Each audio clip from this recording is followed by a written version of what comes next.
د تنگې چارسدې د ملاخیلو په کندي کې زوکړی میراوس خان چې اصل نوم یې میراوس نه و، حیات خان یې نوم و. شهرت یې د میراوس په نامه باندې خور سوی و. 80 کاله ژوند تېروي په دې فاني نړۍ کې. په 1955 کې زوکړی و. د سکول له زمانې څخه د ټوکو سلسله، د طنز او مزاح سلسله خپل دوام مومي.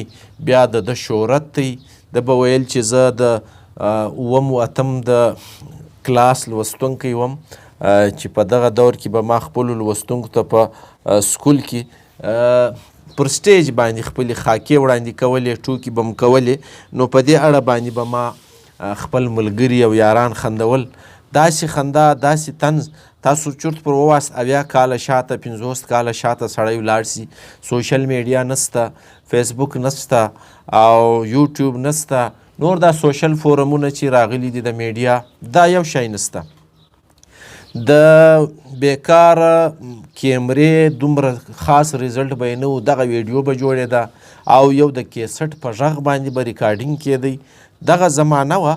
خو دا د میراوس د شهرت هغه زمانه ده چې دومره لوړ بام ته یې خیزوي چې هر څوک، هغه زما یو دوست پر خپل فیسبوک وال باندې لیکلی دي چې داسې حجره، داسې کور به نه و چې ټیپ به پکښې وي او د میراوس پیتې یعنې کیسټان به نه وي پکښې. د هغه سره امکان هم نه درلودی. او زه هم دغه دعوه لرم چې د پښتنو په کورونو کې چې ټیپونه غږېدل، په هغه کې به د میراوس کیسټ خامخا و. او میراوس داسې زمانه تېره کړه، زموږ په اوله ځواني کې چې به م کیسټ پیدا کاو، د کیسټانو زمانه وه چې چیرې به هم لاړو نو د میراوس کیسټ به م له میوزیک خامخا اخیستی، په پیسو به م اخیستی. اکثره به د ده کیسټونه چې و غبرګولي راتلل، یعنې له یو ښځې سره به یې ګډې سندرې ویلې وې، او سندرې خو به د ده ټولې ټوکې وې، پیروډۍ به وې. هغه د اردو او پښتو نامتو سندرې به یې په خپل طرز باندې جوړې کړي وې. د کټ نه لاندې څوکې، د کټ نه لاندې، دا د اردو سندرې، دا د پښتو سندرې، دا به یې له ځانه څخه بیا خپله پیروډي پکې کوله او دا به یې باقاعده پر کیسټانو باندې ریکارډولې او خلکو ته به یې رسولې. د ګورمنټ های سکول تنګې په اداره کې تر نمه پورې سبق ویلی و. مجبوره و، غریبي یې درلوده او د خپلې ناوسۍ له جوره یې د زده کړې سلسله چې ده دا پرېښې وه او خپلې مزدورۍ ته یې دوام ورکړی و. نو خپله مزدوري به یې کوله. د هوټل تر حاله پورې هوټل چلولی دی. نو د مومندو په ایجنسۍ کې هم هوټل چلولی و، د ژوند په وروستیو شپو کې هم هوټل چلول. یعنې داسې د خندا سړی، داسې د شعور سړی، داسې د مزاح سړی چې د ده کوم هغه پوهنه د ده په خبرو کې وه، د ده په سټیج ډرامو کې وه، د ده په کیسټونو کې وه، هغه شاته داسې سنجونه درلوده، هغه داسې سماجي شعور چې ورته وایي دا درلودی، داسې اولسي مزاحمت یې هم کاوه. د خلکو د زیاتوب په اړه به یې داسې بې په ګوته کول او دا به یې موږ ته راښول. نو د یو قومي تاریخ د یو باشعوره ځوان په توګه ټوله ځواني 40-50 کاله میراوس پښتنو ته ټوکې کوي په بېلابېلو فورمونو. د به ویل چې زما ابتدا چې ده دا د ریډیو له دغه زه سوې ده له پلیټفارمه، یعنې ریډیو هغه زمانه کې د غږ له لارې به څوک متاثره کېدو، تصویر به چا نه لیدو. نو میراوس په ریډیو کې خپل پروګرامونه پیلوي، بیا راځي د سټیج ډرامو ته، پر سټیج باندې ډرامې کوي، بیا د ټي وي ډرامو ته راځي، بیا پر ټي وي باندې پروګرامونه کوي. بیا ما درته وویل د پیتو یعنې د کیسټانو زمانه ده، د ده له خولې چې 260 کیسټان ډکول، په هغه کې په هر کیسټ کې 4-5 له یوې خوا، 4-5 سندرې له بلې خوا، 8 سندرې به خامخا په یوه کیسټ کې راتلې. نو تاسو اندازه وکئ دا په سوونو نه په زراو سندرې ویلي دي د ټوکو د مزاح له لارې. دې سړي 40 کاله چې هغه لږ زمانه وي د پښتنو په زړونو باندې د ټوکو او خندا له لارې باچایي کړې ده. او بیا د ژوند وروستۍ شیبې د ده هغه له ناجوړۍ سره مخامخ سوي دي. که زه دا درته وایم چې یو چا لیکلی دي چې د چارسدې تاریخ نومي لیکوال پروفیسر محمد سهیل هغه لیکلی دي چې په برونای دارالسلام مادم لتا و عجایبګر ورته وایي، په دې کې د ده د فن د خدماتو د اعتراف په توګه د مجسمه هم ولاړه ده، یعنی دته دا کریډټ ورکړی دی چې د مجسمه او د فن اظهار پکې وشي. میراوس نه صرف په پاکستان کې خپل شهرت درلودی بلکې دا سړی د نړۍ تر 20 پورې ملکونو ته سفر کوي او خپل دغه ټوکي خپل دا طنزونه پر سټیج باندې وړاندې کوي، یعنی د نړۍ بیلابیلو ملکونو ته تللی دی. په پاکستان کې دننه دته پراید اف پرفارمنس ایوارډ هم وای ورکول سوی چې دا د خدماتو او د ټوکو اعتراف و. زه په خپله داسې یاداشتونه ورسره لرمه، یعنی کله هم چې ما کور ته د کیسټ راوړی دی بیا به مې ټوله شپه خندل، ټوله ورځ به مې خندل او د هغه انداز چې و دا خوندور.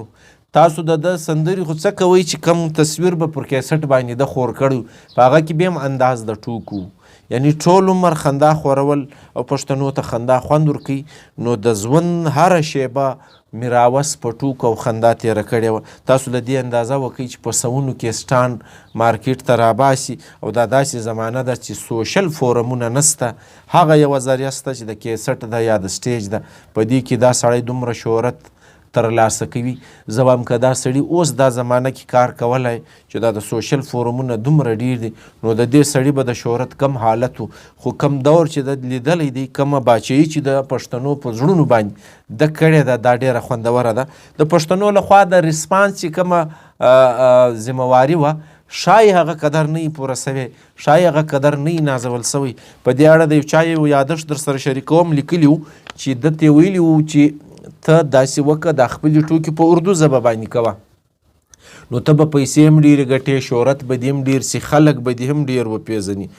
نو د ډېر عجیبه جواب ورکړی و چې په پښتنو کې پیدا سوی یم، پښتو وایم، بس ګټه که ډېره وه که لږ وه دا به هم په پښتو باندې کوم، د بلې ژبې ماته ضرورت نسته ځکه چې په بله هره ژبه کې د هغې ژبې خپل ټوکیان سته، خپلې ټوکې کوي، نو زه د خپلې ژبې خدمت کوم. دا هم عجیبه ده. ګپ د میراوس په 2018 کې حقیقت په ټوکو ټوکي کې 311 مخونه کتاب هم لیکلی و، چاپ کړی و، هغه د مشهورو سندرو او د طنزونو د پیروډي په شکل کې دغه زیاره موږ ته پراته دي. یعنی داسې ژوندی شخصیت، داسې خوندور شخصیت چې هر څه یې د خندا له لارې موږ ته وړاندې کړي دي. یو چا لیکلي و چې دا د پښتنو عمر شریف و، نو زما په خیال عمر شریف دومره نه و لکه دغه زموږ میراوس چې و، خو د پښتنو چې خپل هغه سټیج نسته، خپل هغه ځای نسته چې شهرت ورته ولري، خپل هغه د سوشل فورمونه چې دي یا د میډیا فورمونه یې نسته، نو ځکه زموږ سړی که هر څومره د ټیلنټ سړی وي هغه دومره نه راپورته کیږي. تر ټولو د بې خوندۍ خبره دا ده، تر ټولو دردونکې خبره دا ده چې په ژوند کې په وروستیو شپو کې میراوس له بدو ورځو سره مخامخ سوی و. په دې کې د معاشي مسایل هم و، طبي هم و، ناجوړه و، موږ چې شوګر ناجوړي ورته وایو، د شوګر له ناجوړۍ سره مخامخ سوی و. دلته د یو ویډیو راغلی و پر سوشل میډیا باندې، زه د زړه له اخلاصه درته وایم چې ما خو نسوه کتلی، پښه یې پرې سوې وه، بس د لیدو نه و، ډېره خوا مې بده سوه او ویډیو مې هم بنده کړه او په ډېر کړاو کې د ژوند چې روان و. خو بیا هم پښتنو نازولی، بیا هم پښتانه ورتلل د مردان په هسپتال کې د پوښتنه کوله، د حال حوال یې کاوی، د 15 زامن پاته دي، یوه یې کور ودانه پاته ده، پرون دی وفات سوی دی په 3 تاریخه د اپریل. نن چې دی و خاور ته په خپل کلي تنګي کې خاورو ته سپارل کیږي. نو دغه لوی شخصیت چې دی که څه هم د ژوند د هنر ژوند وي، که څه هم د ژوند د یو ښایست او د خندا ژوند وي، خو د ژوند وروستۍ شپې یا وروستي کلونه له مجبوریو سره، له تنګ دستیو سره مخامخ سوی و، له ناجوړیو سره مخامخ سوی و. په دې حال کې هم چې چا غږولو د به خپله خندا او ټوکې نه پرېښولې، نو د انسان هر کله دارنګه لوړوالی او کښتوالی په برخه کیږي. و بهرحال د ولسي مزاحمت، سماجي شعور، سیاسي شعور، د قامي تاریخ پر پاڼو د نوم د فطري ټوکمار په توګه د یو علامتي یا ثقافتي نقشې په توګه به دا ژوندی وي. میراوس به په شخصي په بدن باندې بلکل له موږه پرون بیل سوی وي، خو دا نه دی مړ، دا زموږ د ادب، زموږ د تاریخ، زموږ د ولس چې کومه ژبه ده یا ډېر په خوشحاله کیږي، ټوکې او خندا وي، په دې کې به ډېر ژوندی پاته وي. خو بس زور دا ځای غواړي چې له مرګه پس بیا نازول، بیا و اسمان ته خیزول، دا څه معنا په ژوند باندې چې څوک په کم قدر لري هغه قدر ونازول سي، دا به ښه وي. خو بهرحال د ده و کورنۍ ته دعا کوم الله تعالی دې وبخښي، الله تعالی دې هغه جان و ښایسته کړي. واقعي مې هم د زړه له اخلاصه خوا په بده ده، ځکه مې دا ویډیو له تاسو سره شریکه کړه، د ده ژوندلیک چې دی هغه مې در سره شریک کړي. نو دارنګه خلک چې دي دا واقعي هم نه مري، په ویډیو کې هم موجود دی، په آډیو کې هم موجود دی، په کتابي بڼه کې هم موجود دی. یعنی د ادب د طنز له لارې، د مزاح له لارې چې د کم خدمت کړی دی، په دې کې باقاعده ولاړ دی او د چارسدي او د پښتونخوا په تاریخ کې چې کم ادیبان دي، کم لیکوالان دي، په هر هنر چې ښایسته دي، په هغه کې به د ده نوم چې دی هر کله ژوندی وي. بس دغه دعا ده چې کورنۍ ته یې صبر غواړم او ده ته هلته لوړ لوړ ځایونه په جنتونو کې غواړم چې هلته هم دغه رنګه خندا او خوشحالي ولري.